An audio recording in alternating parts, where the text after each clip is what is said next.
¿Qué tal, amigos? Buenas tardes, bienvenido a su programa en TV UJAT, Cita Médica 35, donde el concepto primordial es trascender en el conocimiento e informarle a usted de los cuidados que se tienen para un ambiente de salud que favorezca el desarrollo humano.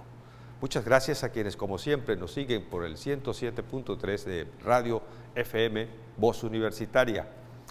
Hoy vamos a tener para ustedes dos temas. Uno, primordial, el acoso sexual, una conducta no deseada de naturaleza sexual en el lugar del trabajo, en el lugar del ambiente familiar, en el lugar del ambiente público o bien en la misma ambiente de estudiante, que hace que la persona se sienta ofendida, humillada o intimidada. Es un término relativamente reciente que describe un problema antiguo, tanto de la Organización Internacional del Trabajo como en la CEDAW, que es la Convención para la Eliminación de todas las formas de discriminación contra las mujeres y los hombres. Identifican el acoso sexual como la manifestación de la discriminación de género con una forma específica de violencia contra mujeres y hombres. El acoso sexual es una violación de los derechos fundamentales de los trabajadores y las trabajadoras. Constituye entonces un problema que genera frustraciones, impacto psicológico, un ambiente de salud mórbido, comprometido, que puede generar trastornos digestivos, psicológicos, insomnios, mal rendimiento en su trabajo, seguridad inclusive o falta de la productividad. Inaceptable entonces una situación de estas. En este caso, en el tema, tenemos como invitada especial a la licenciada Victoria Trujillo. Ella es una recién maestra de nosotros en nuestra División Académica de Ciencias de la Salud, que imparte precisamente la materia de Derechos Humanos. Y también el otro tema, las TICs, las tecnologías de la información y la comunicación. Para ello, el licenciado Carlos Álvarez Obando, que es maestro en estudios básicos de nuestra División Académica de Ciencias de la Salud. Vea usted, tenemos hoy dos personalidades con amplia experiencia en estos temas que deseamos que sea útil para usted. Quédese con nosotros, esto es ya Cita Médica 35.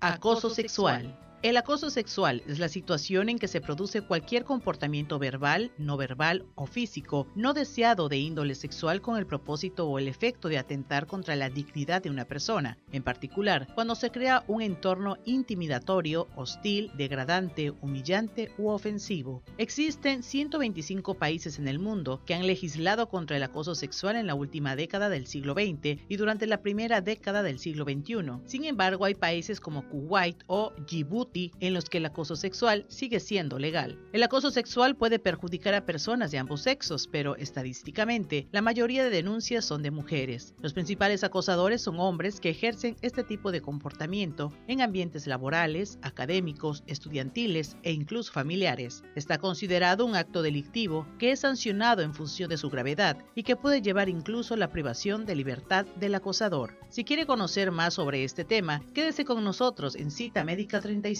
en donde los expertos comparten la salud.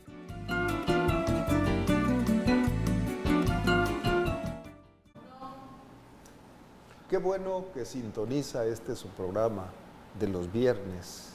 Entrar a su casa, gracias a ustedes, todo un honor. El tema, acoso sexual y las tecnologías de la información que se utilizan principalmente como comunicación y a veces no somos tan eficientes para comunicarnos. Bueno, todo esto lo vamos a tratar de resolver con nuestros expertos. La primera parte del programa, como dijo el doctor Alberto Abdo, está relacionada con el acoso sexual y me voy a permitir dar algunos datos curriculares de nuestra invitada. Es la maestra María Victoria Domínguez Trujillo. Ella es licenciada en Derecho por la Universidad Autónoma de Puebla y tiene maestría en estudios avanzados de derechos humanos de la Universidad Carlos III de Madrid, España. Es profesora de nuestra División Académica de Ciencias de la Salud y desde luego su desempeño es en la asignatura de Derechos Humanos que se imparte en cada una de las licenciaturas que en esta se dan, en psicología, en medicina, en nutrición, en enfermería, en odontología. Vamos a tratar de redondear este tema que es tan extenso, que difícilmente este programa alcance, pero en fin, Alberto es muy hábil para esto y yo voy a tratar de seguirlo a la saga. Gracias. Bienvenida, maestra, gracias por aceptar nuestra Al invitación. contrario, muy amable, gracias. Maestra, muchas gracias por venir a nuestro programa, su programa, y muchas gracias a ustedes, amigos, por atendernos. El problema del acoso sexual en el siglo XXI parece que ha sido una explosión detonante de llamado de atención a lo que está ocurriendo en diferentes ambientes. ¿Cómo podríamos nosotros definir lo que está ocurriendo? ¿Qué es el ambiente? La verdad es que es una situación que pasa en todos los ámbitos, ¿verdad? Lo sabemos, pero sí me gustaría hacer como una conceptualización en cuanto al acoso y el hostigamiento, ¿verdad? ¿Se puede confundir? Se puede confundir, suele confundirse.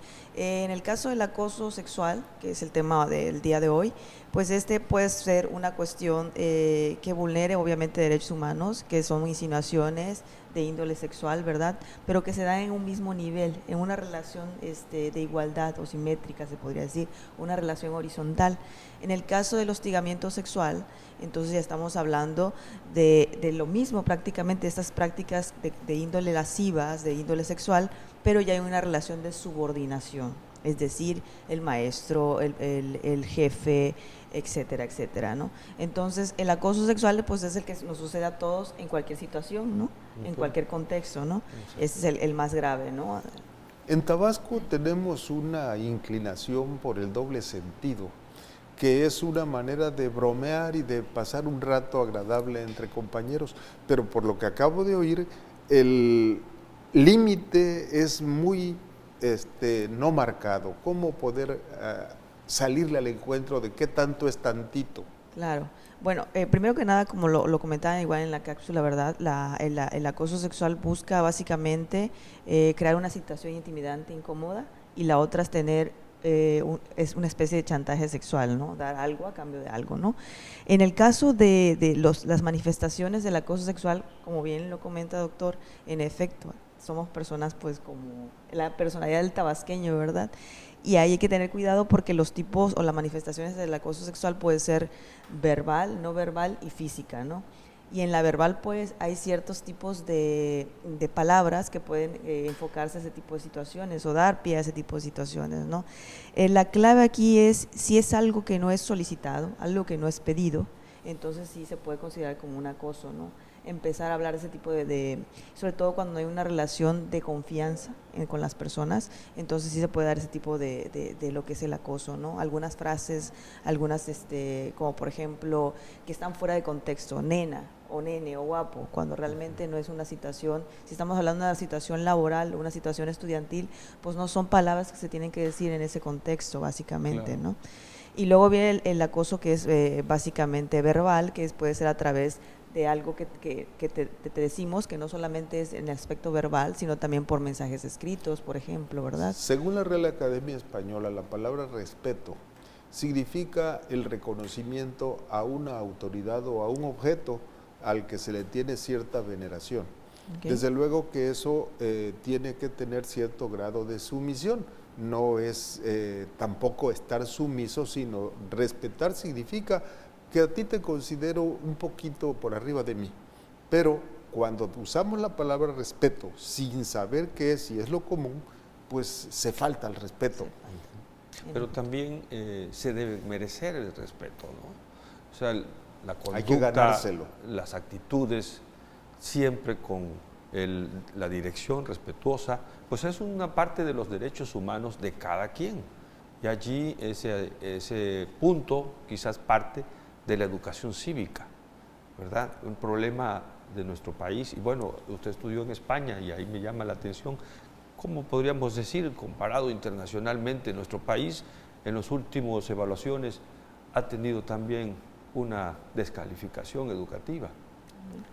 Sí, aquí en el tema del acoso sexual, básicamente podemos estar hablando, ya lo contextualizo un poquito al tema de los derechos humanos, es que el acoso sexual, quiero decirles que no nada más es un delito, ¿verdad? Es una cuestión que atenta, es un tema de violencia de género, por ejemplo, es un tema de discriminación y es un tema que atenta a la dignidad humana de las personas, ¿no? Que es un tema que me gusta mucho hablar, y que esta dignidad humana pues es cuando las personas tienen que comprender que cuando uno está cometiendo el acoso sexual, está atentando contra algo tan fundamental de la persona, que es el valor absoluto, que es su dignidad humana, independientemente de todas las situaciones en las cuales se puedan ver inmersas, es una situación básicamente no deseada, ¿no? ¿Cómo hacer que nuestra gente que no es profesional ni del derecho ni de la medicina pueda comprender el significado de cada uno de los términos que vamos usando? Sí, ok.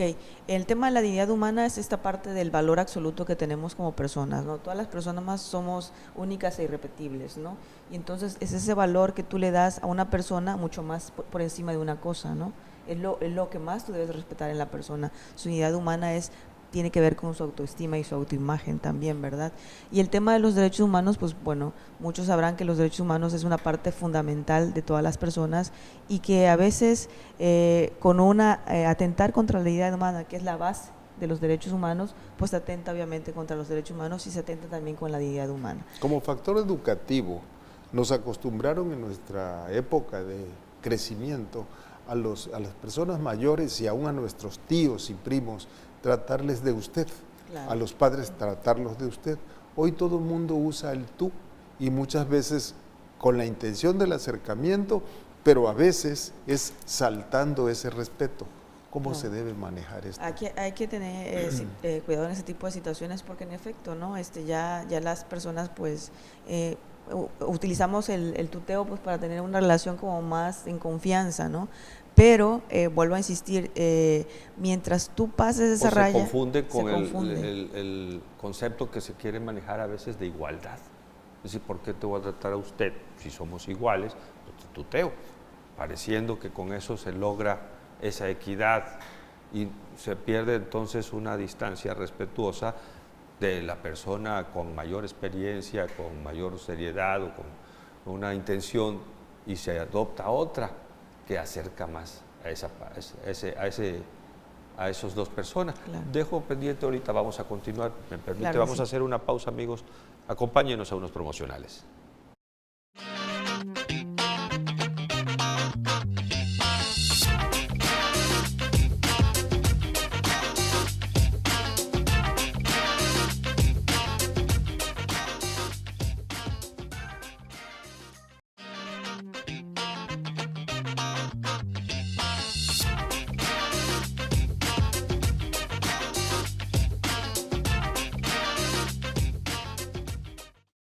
Su programa Consulta Médica 30 y Cita Médica 35, no se me olvida nuestro programa pasado, qué bueno que no lo olviden. No ha pasado, pero es el comienzo. Cita Médica 35 y el tema es acoso sexual. Nuestra entrevistada nos ha hecho ver algunos conceptos así muy generales, pero seguimos, Vicky, por favor, con el tema. Sí, de la dignidad humana. Estamos hablando del tema de la dignidad humana, ¿verdad? Y estamos hablando que es esta base fundamental de los derechos humanos que nos permite respetar a las personas en su valor más absoluto, en su persona, autoestima y en su dignidad y autoimagen. Entonces, obviamente, cuando pasa el acoso sexual sucede una serie de situaciones, conductas o hechos que atentan contra los derechos humanos, ¿verdad? Como por ejemplo es una cuestión de discriminación, ¿no? Porque yo no te trato en las mismas condiciones que a ti y te veo como una cosa o objeto, y pienso que como eres una cosa o objeto te puedo tocar, te puedo hablar de esta manera, no te respeto, ¿no? Y luego también es una cuestión, por ejemplo, de violencia de género. Como lo comentaron en la cápsula, la CEDAW y la Convención de Belén do Pará, que son documentos que protegen el tema de violencia contra la mujer, pues han establecido que el acoso y el hostigamiento sexual es una conducta que conlleva a la violencia, ¿no? Contra la mujer, es violencia, y es discriminatoria, por supuesto. Pero también se da de la mujer al hombre. Claro, eso también lo quiero decir, ¿no? El acoso sexual sucede en cualquier ámbito. En la casa, en la calle, en la escuela, en el trabajo, en cualquiera en donde nos movamos. ¿En la familia? En la familia, por supuesto, porque es una relación horizontal. Puede ser entre amigos, incluso entre novios, ¿verdad? Entonces... Y se puede malinterpretar también. A lo mejor resulta tan difícil pero también podría ser más fácil resolverlo con un diálogo, una manera de delimitar esa barrera. Eso del me respeto. gustaría comentarlo más adelante, si me lo permiten, cómo podemos nosotros evitar este tipo de situaciones, ¿no? Aparte de todo de lo que le comentaba yo, que es atenta contra los derechos humanos, contra la discriminación, la dignidad humana, vuelve a cosificar a las personas, o sea, los convierte como unos objetos, ¿verdad? También, además, hablando de una ley que nos ocupa a nosotros, que es la ley a una vida libre de violencia, dentro del contexto escolar y laboral es considerado como una violencia laboral y una violencia, ¿cómo se llama?, escolar. También puede suceder el acoso y el hostigamiento. En fin, que es una serie de conductas y actos que te conllevan, al final del día, atentan contra la dignidad humana de las personas y que conllevan a una vulneración a los derechos humanos, pero además está tipificado, es decir, es un delito, también es un delito, que como comentaban de repente, ay, no pasa nada, es un delito y es difícil comprobarlo, pero pues también ya en términos jurídicos la Suprema Corte de Justicia de la Nación ha dicho cuáles son los elementos que tiene que tener, por ejemplo, un mensaje de texto o un WhatsApp para poder ser considerado como un elemento de prueba. Entonces ya la cosa ya se va complicando un poco más, ¿verdad? En la tecnología de la información, que por cierto, se ¿verdad?, convierte en una prueba. En una herramienta para las pruebas en este tipo del acoso, ¿no? En este caso que ya está tipificado, que ya está señalado cuál es el camino, ¿estas son las bases que se enseñan en la asignatura de derechos humanos? Son parte, porque el tema de los derechos humanos es tan extenso, ¿verdad? Y este es un subtema quizás dentro del tema del derecho a la igualdad y no discriminación, que al final del día sería en ese donde lo podemos contextualizar. Y pero pues obviamente dentro, bueno, ahora que lo comenta, ¿verdad?, aprovecho para decir que como sabemos, es una preocupación de la Dirección Académica de Ciencias de la Salud, este tipo de situaciones, porque es una parte preventiva, ¿no? Como sucede en relaciones horizontales, lo que se ha hecho en la división es precisamente dar una charla a los profesores, porque claro, también pueden ser susceptibles tanto de sufrir acoso los propios profesores o profesoras, como también ellos convertirse en acosadores, ¿verdad?, o hostigadores. Entonces se ha dado charlas a los profesores. En el curso de inducción que entraron ahorita de nuevo ingreso, se les proporcionó también esta información a los alumnos y a las alumnas, pues porque para un efecto de prevenir, ¿no? ¿Y basta la información para lograr formación? Falta un poco más, por supuesto, ¿verdad? Pero se hace algo, ¿no?, que es la prevención, y obviamente luego se tienen que realizar o llevar a cabo los mecanismos que permitan dar un mensaje a la sociedad y a la comunidad estudiantil de que el acoso sexual es cero tolerancia, ¿no? O sea, cero tolerancia en el sentido de que cuando una persona diga no, es no, ¿verdad? Y la otra parte es esta… me permito tocar aquí los tipos de prevenciones que se pueden hacer. Primero que nada, cero tolerancia, no permitir ni observar que se haga, ¿verdad?, no hacerlo, por supuesto.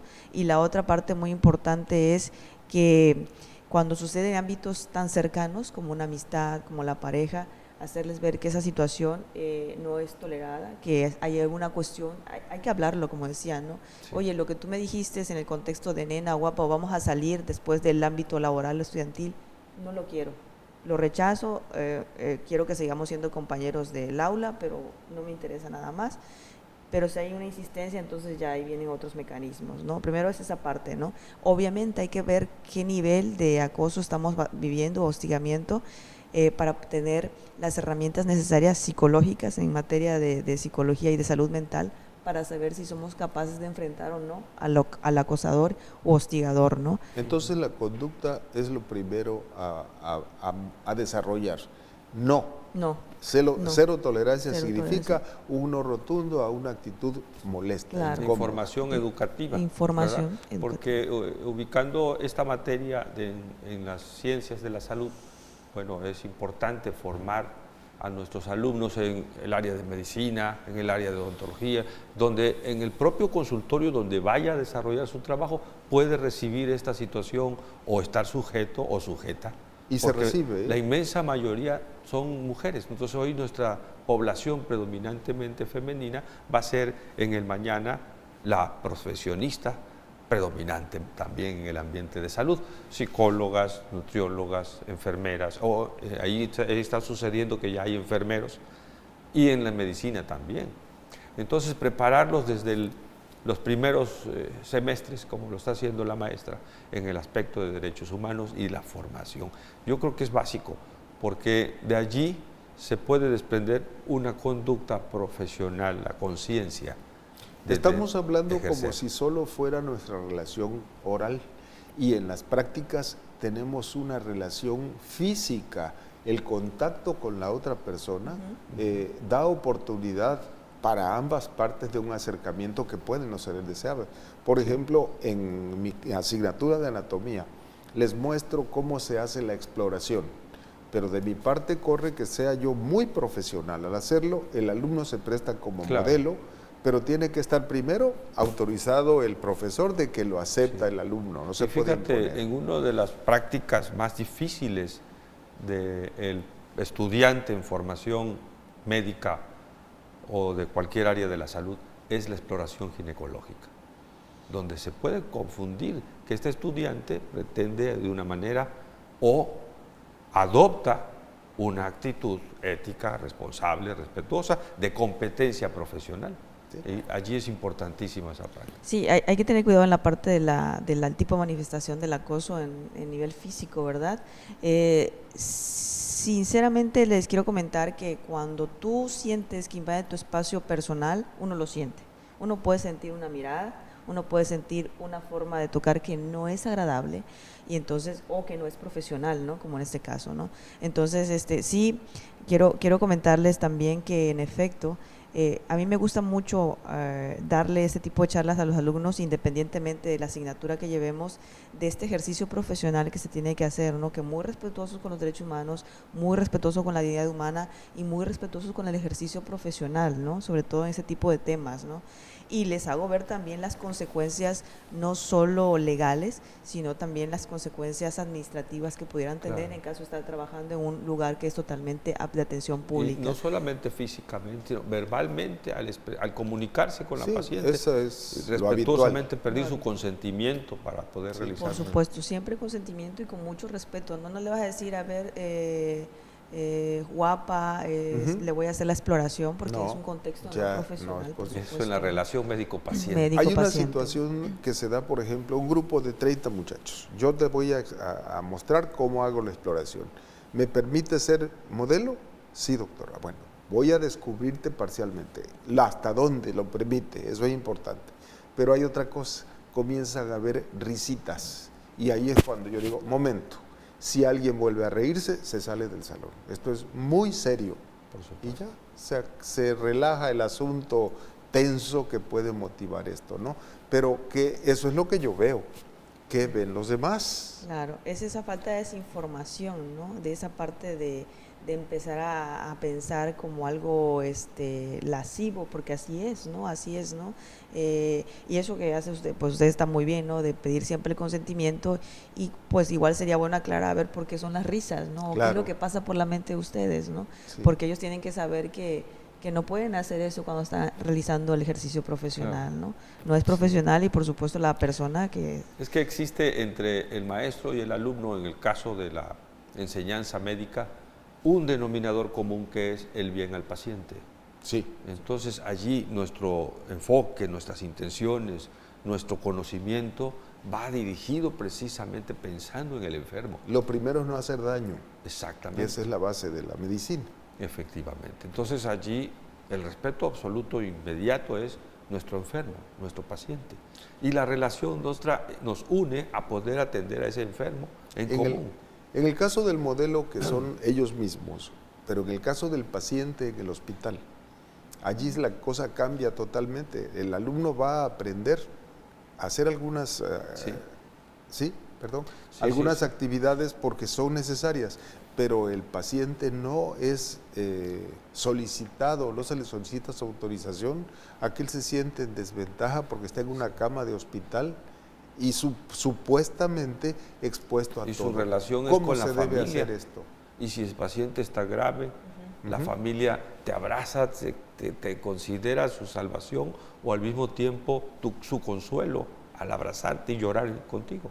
Y puede confundirse si te ve el esposo y ahí tenemos entonces un conflicto. Sí, es verdad, hay que tener mucho cuidado en ese tipo de situaciones porque se dan, ¿verdad? Se viven y creo que hay que marcar siempre esa línea, ¿no? Lo comentamos fuera de cámara, que es importante marcar esa línea porque en la vida vamos a tener relaciones superiores y relaciones que son totalmente horizontales, ¿no? Hablamos de una relación superior, el jefe, el maestro, el padre, y entonces siempre hay líneas que no se tienen que cruzar en ese tipo de relaciones que son de respeto, ¿verdad? ¿Verbalizarlas? Verbalizarlas, sí es importante decirlas, ¿no? Sí es muy importante decirlas en el caso de los, por ejemplo, en el caso de alumnos que puede pasar, ¿no? Siempre es importante mantener esa relación profesor-alumno, paciente-doctor, etcétera, etcétera, aunque haya esa confianza, porque fuera del contexto de la relación de alumnos o de pacientes, luego puedes hacer ciertas amistades o tienes ese tipo de amistades. Una cercanía, ¿no? Pero en el ejercicio amistosa y una respetable distancia. Vamos a hacer otra pausa, si me permite. Compañeros, amigos, hacemos unos promocionales y regrese con nosotros. Esto es Cita Médica 35.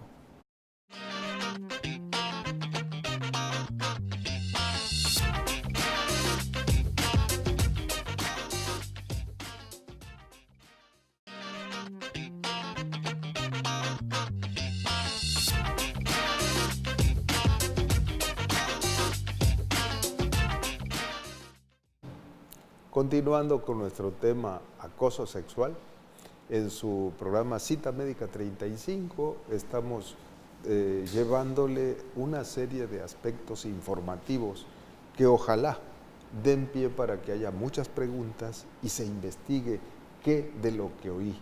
Porque no basta con una plática tan rápida como para formarse en esto, al grado de que en todas las asignaturas de ciencias de la salud debiera haber un pedacito de esta área de acoso sexual. Adelante, maestra Concepción. Sí, muy bien, muchísimas gracias. Pues continuando con el tema, ¿verdad? Volvemos a recapitular entonces que afecta a los derechos humanos y que sí es muy importante que la comunidad estudiantil esté informada y toda la sociedad, por supuesto, con relación a este tema. Me gusta mucho una imagen que donde va una chica caminando y donde de repente nadie le dice nada, ¿no? Y entonces hay una frase que dice, me gustan cuando callan porque puedo caminar tranquilamente por la calle, ¿no? Es un tema, por supuesto, que afecta a todos los contextos, como ya lo dijimos anteriormente. Y hablando en términos de salud, sabemos que cuando una persona sufre de acoso o hostigamiento sexual, pues tiene repercusiones a niveles mentales y a niveles físicos. Se ha comprobado que hay manifestaciones en las cuales la persona pues empieza a sentirse deprimida en cuanto al aspecto mental, ¿verdad? Se empieza a sentir su autoestima y su autoimagen viene un poco abajo, empieza a sentir ciertos dolores de estómago, de cabeza, empieza a faltar un poquito a clases porque claro, esa situación no la tiene en todos sus sentidos. ¿Los bueno, piropos son negativos? Son negativos, aunque aparentemente es una cuestión muy arraigada culturalmente en México, ¿no? Somos muy personas de decir muchos piropos, en fin, en casi toda Latinoamérica, ¿no? Y pero pueden convertirse en una cuestión de acoso. De hecho, está considerada como una especie de acoso porque es algo que no te pedí que me dijeras, ¿no? Entonces, hay que tener cuidado en ese aspecto. Bueno, y por otro lado también el acoso y el hostigamiento sexual, vuelvo a insistir, es un tema que se da en todos los contextos y en todos los ámbitos, y también decir, no solo si sufre acoso o padece acoso una mujer, sino que puede también sufrir acoso un hombre, y puede ser de un hombre a una mujer, o de una mujer a hombre, o de un hombre a un hombre, o de una mujer a mujer. O sea que todos en cualquier momento podemos estar expuestos a un tipo de situación de acoso o hostigamiento sexual, ¿no? Eso también es importante que la ¿Cómo se puede detectar esto en cuanto se da?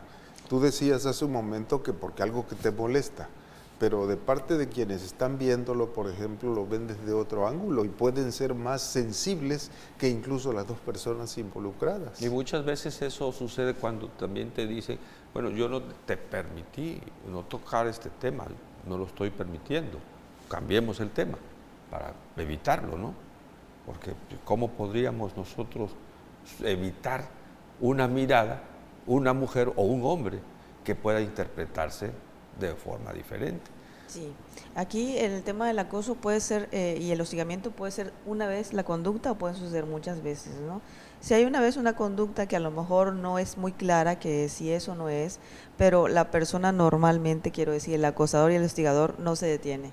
No lo hace una vez, lo hace varias veces, y lo peor, del peor de los casos, es que es una conducta que va de menos a más.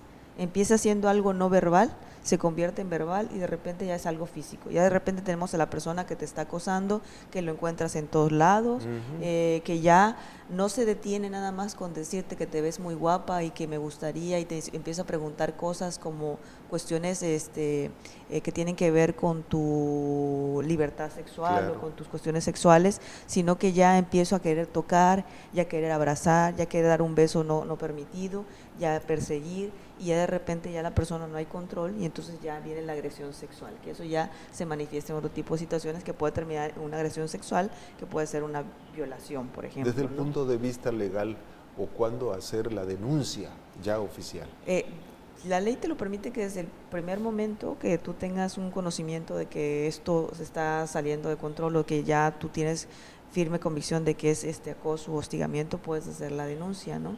¿Ante derechos humanos o ante el Ministerio Público? Depende de qué contexto estamos hablando. Si es una cuestión de que tiene que ver en una relación de superioridad, pues se puede hacer ante el Ministerio Público, o en su caso, si estamos en un lugar de trabajo, debe de haber un área en la cual tú puedas dirigirte para que te puedan ser escuchada, ¿no? ¿En nuestra división de ciencias de la salud hay algún lugar? Se está trabajando en ello, tengo entendido, estamos trabajando ahí en algo que queremos hacer para la parte preventiva, una especie de protocolo, ¿verdad?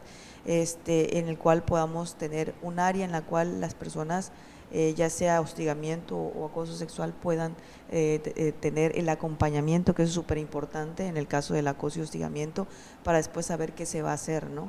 Si es una denuncia penal o hay que hablar con las personas que están interviniendo en ese tipo de situaciones, que están padeciendo ese tipo de situaciones, y ver la parte también psicológica y legal que pueda llevarse a cabo. Tenemos ese tema pendiente en nuestra comisión de bioética, para salirle al encuentro a estas cosas que parecieran ser sencillas y no lo son para nada. No, es muy recomendable, es muy recomendable. En otras universidades de otros países se establece algún protocolo. Hemos tenido experiencias en la UNAM, por ejemplo, donde se establecen experiencias, que es súper importante la parte preventiva, protocolo, qué hacer, porque de repente tenemos una situación y no sabemos qué es lo que tenemos que actuar, o a veces queriendo ayudar agravamos el problema. Eso, ¿no? Es muy frecuente. Entonces sí es importante tener un protocolo, sobre todo en la comunidad estudiantil, que nos permita de alguna manera saber las partes qué es lo que tienen que hacer. Las tutorías universitarias se han dado en muchas partes del mundo. En México se tiene mucha experiencia en ellos. Yo recuerdo la Universidad de Pachuca, creo fue la que logró al inicio casi el 80% de todo su plantel educativo, tanto de profesores como de alumnos. ¿Aquí tiene alguna participación las tutorías?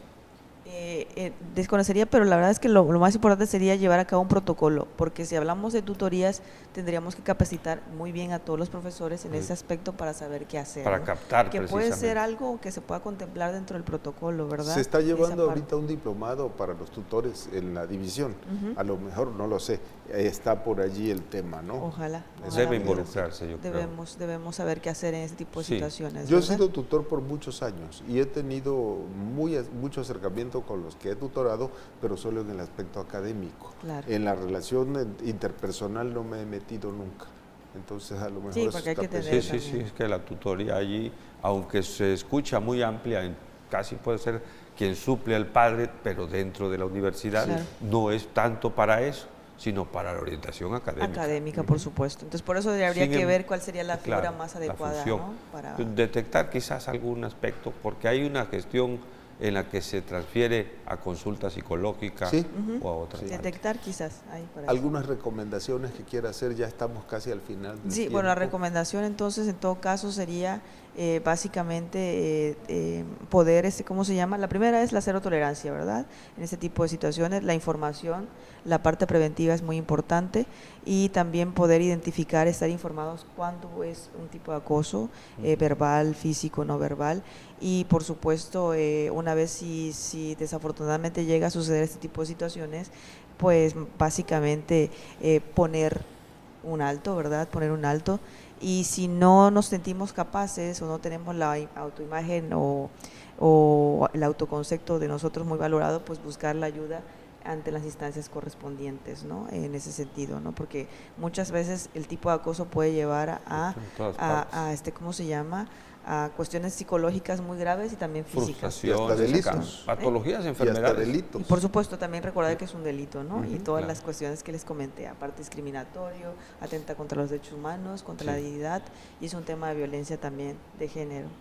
Le decía de la educación sexual como una manera preventiva también en el que pues se adopte una conciencia del respeto a esa actividad que tarde o temprano todos los seres humanos desarrollan, ¿verdad? Hoy se ha visto algunos conflictos a niveles educativos, de educación media, donde pues se decomisan bebidas embriagantes y la conducta de drogas en diferentes escuelas, y allí eso genera quizás una mayor oportunidad de estas situaciones que pueden traducirse después en un problema grave educativo, ¿no? Claro, el disponer de preservativos o el orientar hacia el uso de maneras de evitar los embarazos no deseados atenta contra la libertad. En algún momento puede tomarse mal por parte de padres, por ejemplo.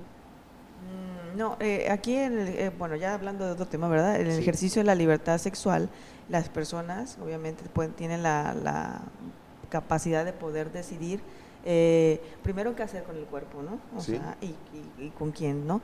Y la otra también es esa parte de la prevención, ¿no? De embarazos, que desde el punto de vista de los derechos humanos, pues es una forma también de poder evitar un embarazo no deseado, ¿no? También que forma parte también del ejercicio de la libertad sexual. Conscientemente, ¿verdad? Porque también ahí consecuentemente resulta el aborto. Bueno, ahí sí, con temáticas. Embarazo en adolescentes y cosas que vienen como tenemos un gran grado elevado en Tabasco de este tipo de embarazos en adolescentes. En adolescentes hay que trabajar mucho esa parte preventiva que tiene que ver con la educación, por supuesto, sexual, ¿no? Sí. Desde pero pequeño, si porque de hay que allí romper se forman roles y estereotipos, ¿no? A veces nada más le damos la educación sexual a los hombres como si nada más eso fueran los que necesitaran este tipo de situaciones. También las mujeres necesitan estar informadas, y parte del padres. ejercicio, y los padres, sí, y los padres. Profesores. Pues es una parte, ocupamos uno de los primeros lugares en Tabasco de embarazos a adolescentes, y eso es grave porque termina con muchas metas y con un proyecto de vida de las personas. Sí, y otra situación es lo que ha resultado de los estudios, que un 35% de esas adolescentes vuelven a embarazarse. Entonces, ahí está ocurriendo un desorden disciplinar, social, por otra parte, educativo. como se ha legislado el aborto, la mayoría de los muchachos piensan que es que se autoriza el aborto. No, está legislado, dejó de ser penalizado. Y en edad materna, que es una edad en la que ya te permiten tener salud para 18 años para arriba, ya cuando eres ciudadano. Podríamos concluir, maestra, tenemos un minuto para nuestro segmento. Muy bien, muchísimas gracias por la invitación. Es un honor poder hablar de estos temas de acoso porque son importantes que la población sepa cómo puede llevarse a cabo ese tipo de conductas, cómo podemos incurrir a veces sin querer en algún comentario, en algún mensaje fuera de contexto, y sobre todo también dar esta imagen que queremos por parte de la División de Ciencias de la Salud, es que cero tolerancia con este tipo de situaciones o problemas, ¿verdad? La directora ha sido muy enfática en ese sentido, de no permitir ese tipo de conductas, porque pues, por todas las cuestiones que hemos estado considerando y hablando, ¿verdad? Entonces, decirle la aprobación, cero tolerancia. Perfecto. Del acoso. Muchas gracias por haber aceptado nuestra invitación y estar con nosotros. Vamos a continuar. Recuerde usted que tenemos el tema de las tecnologías de la información y la comunicación enseguida. Muchas gracias, maestra María Victoria.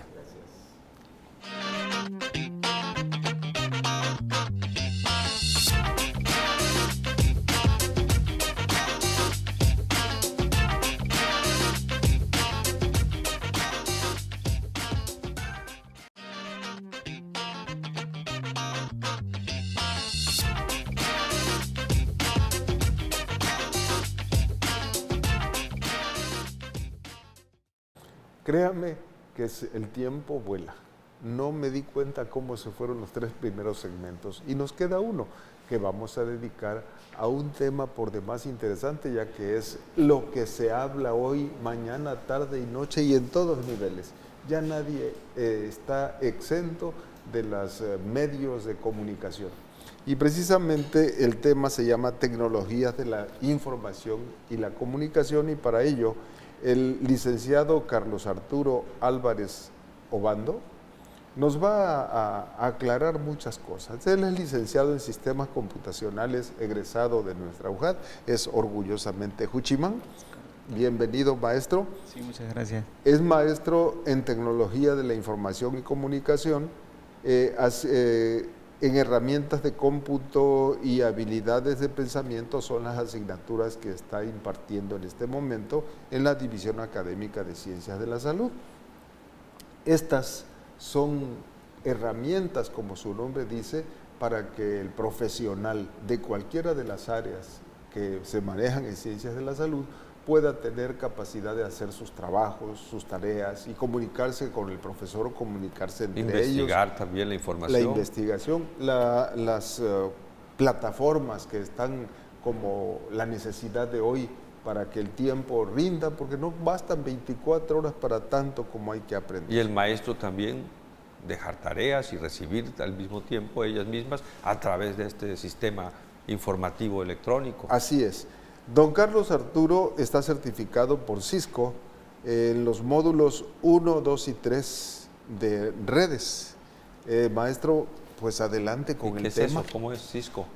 Cisco es una plataforma que te especializa en la comunicación, más que nada en las redes, ¿no? ¿Tiene uno acceso por vía internet?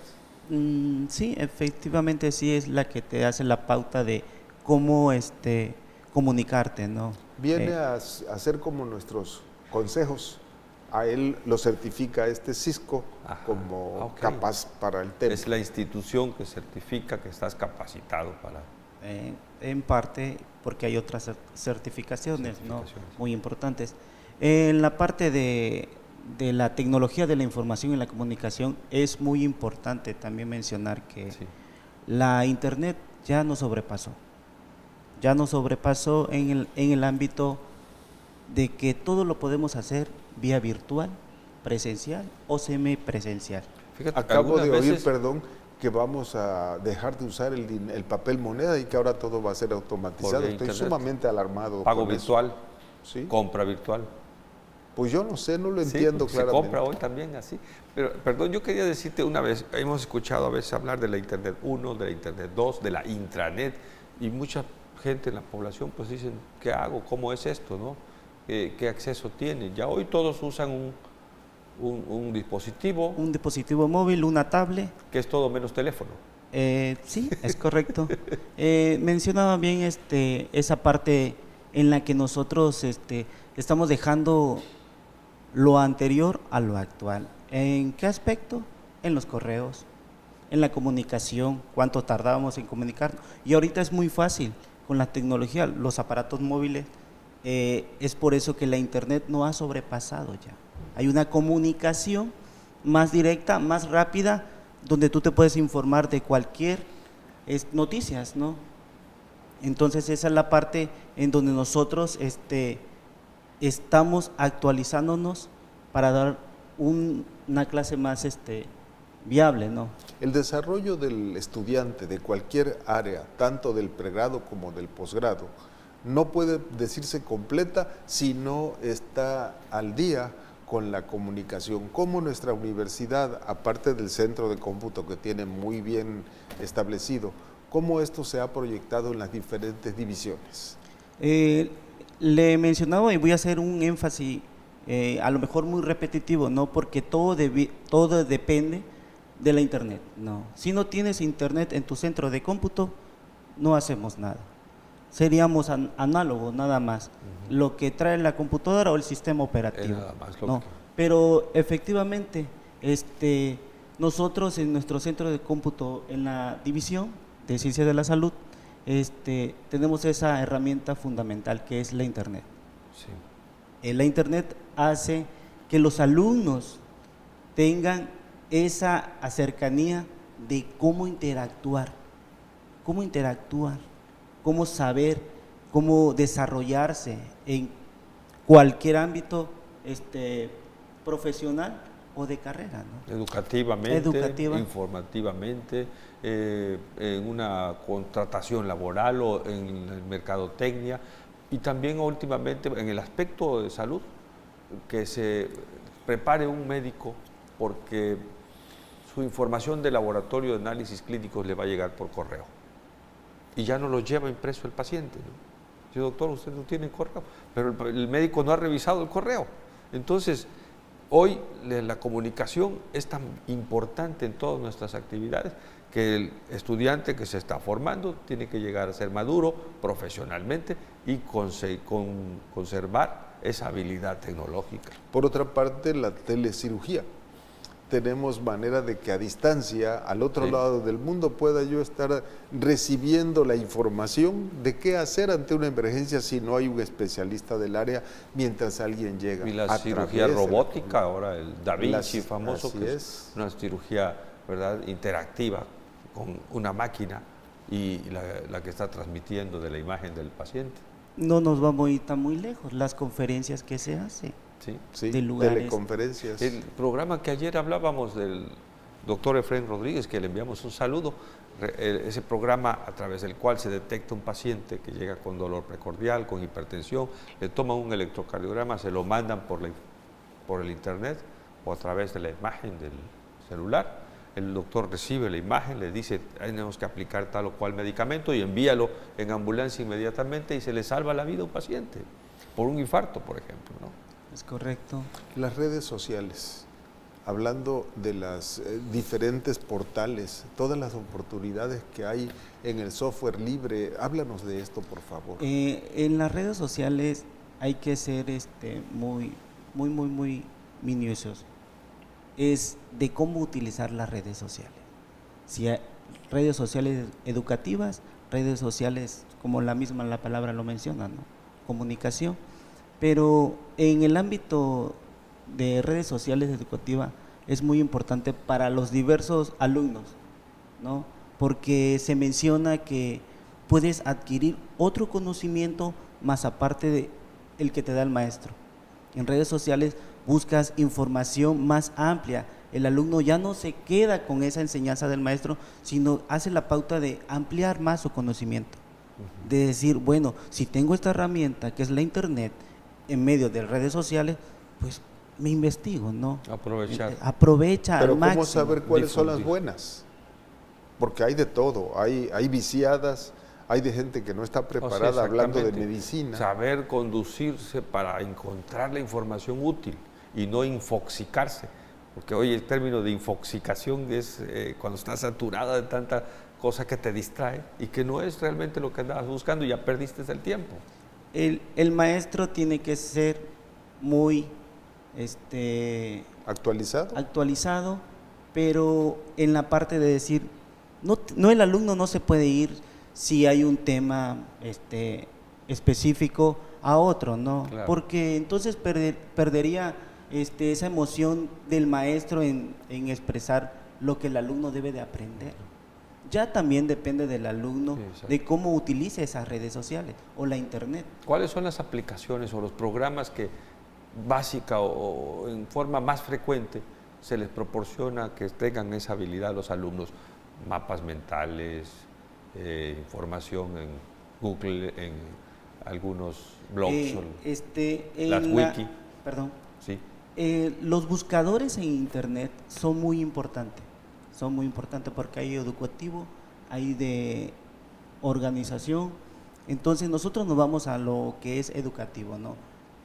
Buscamos una página y se la damos al alumno dependiendo del tipo de carrera que se le está impartiendo, ¿no?